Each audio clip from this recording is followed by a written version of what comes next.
दोस्तों, मार्कंडेय जी आगे कहते हैं, युधिष्ठिर, इस प्रकार जब धर्मव्याध ने मोक्ष साधक धर्मों का वर्णन किया तो कौशिक ब्राह्मण अत्यंत प्रसन्न होकर यूं बोला, तुमने मुझसे जो कुछ कहा है सब न्याय युक्त है।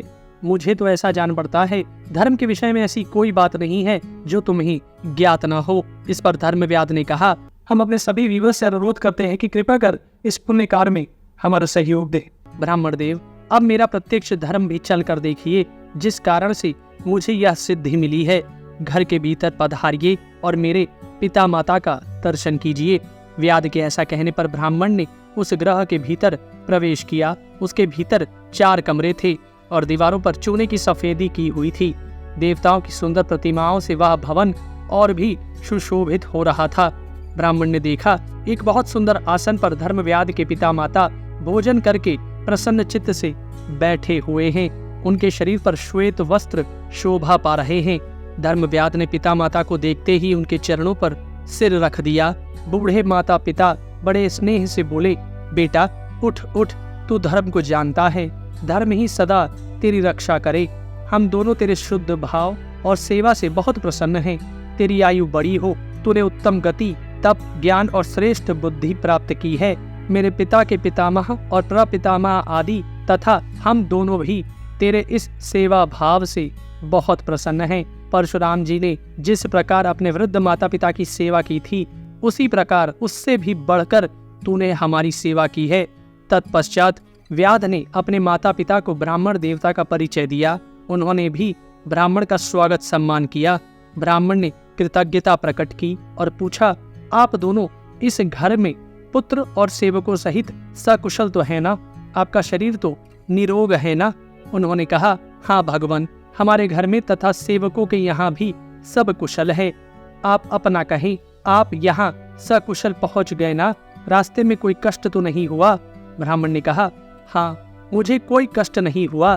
तदनंतर व्याध ने अपने पिता माता की ओर देखते हुए कौशिक ब्राह्मण से कहा, भगवान, ये माता पिता ही मेरे प्रधान देवता हैं। जो कुछ देवताओं के लिए करना चाहिए वह सब मैं इन्हीं दोनों के लिए करता हूँ। इनकी सेवा में मुझे आलस्य नहीं होता। जैसे सारे संसार के लिए इंद्र आदि 33 देवता पूजनीय हैं, उसी प्रकार मेरे लिए ये बूढ़े माता पिता पूज्य हैं। स्त्री बच्चों के साथ नित्य मैं इन्हीं की सेवा करता हूँ। स्वयं ही इन्हें नहलाता हूँ, चरण धोता हूँ और स्वयं ही भोजन परोसकर जिमाता हूँ। इस प्रकार आलस्य त्याग कर मैं सदा इनकी सेवा में लगा रहता हूँ। इस प्रकार धर्मात्मा व्याध ने ब्राह्मण को अपने माता पिता का दर्शन कराने के पश्चात कहा, ब्राह्मण, माता पिता की सेवा ही मेरी तपस्या है। इस तप का बल देखिए, इसी के प्रभाव से मुझे दिव्य दृष्टि प्राप्त हो गई है, जिससे मैं यह जान गया कि आप उस पतिव्रता स्त्री के कहने से यहाँ आए हैं। जिस सती ने आपको यहाँ भेजा है वह अपने पातिव्रत्य के प्रभाव से वास्तव में ये सभी बातें जानती है। अब मैं आपके हित के लिए कुछ बातें बताता हूँ, सुनिए। आपने वेदों का स्वाध्याय करने के लिए पिता माता की आज्ञा लिए बिना गृह त्याग किया है। इससे उन दोनों का तिरस्कार हुआ है और यह आपके लिए अत्यंत अनुचित कार्य है। आपके शोक से वे दोनों बूढ़े माता पिता अंधे हो गए। आप शीघ्र ही जाकर उन्हें प्रसन्न कीजिए। ऐसा करने से आपका धर्म नष्ट नहीं होगा। आप तपस्वी, महात्मा और धर्मानुरागी हैं, किंतु पिता माता की सेवा के बिना ये सब व्यर्थ है। मेरी बात में विश्वास कीजिए, यह मैंने आपके हित की बात कही है। मैं इससे बढ़कर और कोई धर्म नहीं समझता। इस पर ब्राह्मण बोला, धर्मात्मन, यह मेरा बड़ा सौभाग्य था जो मैं यहाँ आया और तुम्हारा सत्संग प्राप्त हुआ। तुम्हारे समान धर्म का तत्व समझाने वाले लोग इस संसार में दुर्लभ हैं। प्रथम हजारों मनुष्यों में कोई विरला ही ऐसा होगा जो धर्म का तत्व जानता हो, पर वह भी प्राय मिलता नहीं। तुम्हारा कल्याण हो। आज मैं तुम पर तुम्हारे सत्य के कारण बहुत प्रसन्न हूँ। जैसे स्वर्ग से भ्रष्ट हुए राजा ययाति को उनके दोहित्रों ने बचाया था, उसी प्रकार तुम जैसे संत ने आज मेरा नरक से उद्धार किया है। अब मैं तुम्हारे कहने के अनुसार माता पिता की सेवा करूंगा। जिसका अंतःकरण शुद्ध नहीं है वह धर्म अधर्म का निर्णय नहीं कर सकता। आश्चर्य है कि यह सनातन धर्म, जिसका तत्व समझना कठिन है, शूद्र जाति के मनुष्यों में भी विद्यमान है।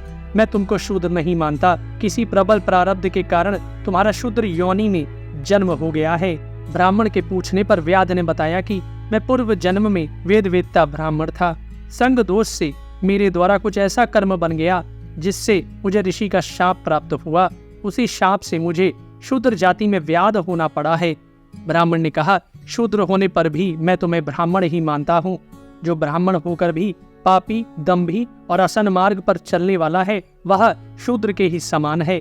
इसके विपरीत जो शूद्र होकर भी शम, दम, सत्य तथा धर्म का सदा पालन करता है उसे मैं ब्राह्मण ही मानता हूँ, क्योंकि मनुष्य सदाचार से ही ब्राह्मण होता है। तुम ज्ञानवान हो, बुद्धिमान हो, तुम्हारी बुद्धि विशाल है, तुम धर्म के तत्व को जानते हो और ज्ञान आनंद से तृप्त रहते हो, इसलिए कृतार्थ हो। अब मैं जाने के लिए तुम्हारी अनुमति चाहता हूँ। तुम्हारा कल्याण हो और धर्म सदा तुम्हारी रक्षा करे। मार्कंडेय जी कहते हैं, ब्राह्मण की बात सुनकर धर्मात्मा व्याध ने हाथ जोड़कर कहा, बहुत अच्छा, अब आप पधारे। ब्राह्मण ने धर्मव्याध की प्रदक्षिणा की और वहां से चल दिए। घर जाकर उसने पिता माता की पूर्ण सेवा की और बूढ़े माँ बाप ने प्रसन्न होकर उसकी बड़ी सराहना की। युधिष्ठिर, तुमने जो प्रश्न किया था उसके अनुसार मैंने पतिव्रता स्त्री और ब्राह्मण का महत्व सुनाया तथा धर्मव्याध ने जो माता पिता की सेवा की महिमा कही थी वह भी सुना दी।